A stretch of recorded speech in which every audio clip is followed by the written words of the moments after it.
So one of the issues that came up, I want to get right to it. The Chief Justice talked in some of the oral arguments about, well, if we strike down this provision, can't we leave the rest of the law intact? Because many people think this is about, essentially, this is about the heart. This is about the pumping heart of the Affordable Care Act. And if you strike it down, it's done, the entire act. And jumping in to weigh in on that is someone whose vote will be critical, Trump appointee Brett Kavanaugh. Let's listen. I'm sorry to interrupt, Mr. Verrilli, but let's assume, just for the sake of argument, assume I don't agree with that, and then we get to severability. I tend to agree with you.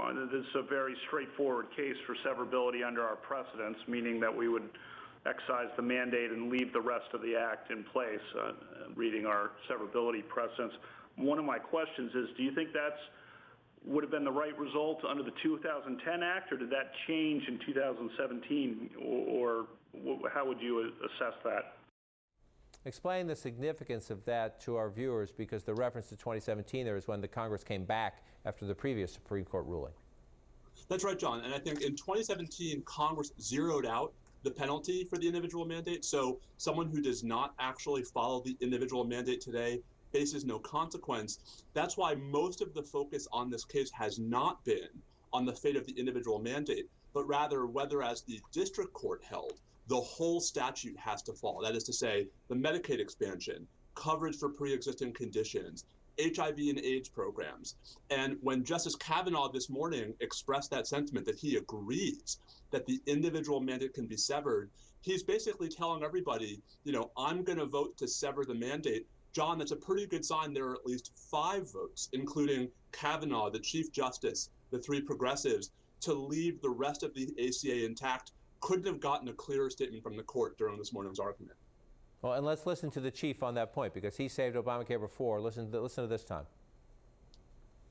General Hawkins, on the severance question, I think it's hard for you to argue that Congress intended the entire act to fall if the mandate were struck down, when the same Congress that lowered the penalty to 0 did not even try to repeal the rest of the act.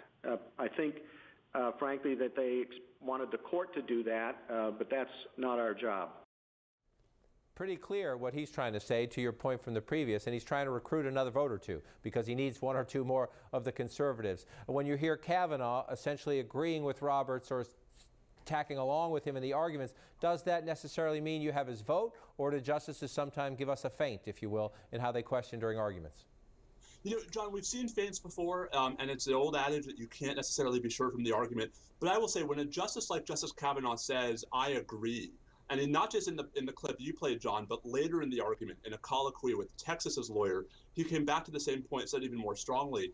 I think we can walk away pretty confident that there are, at worst, 5 votes to sever the individual mandate.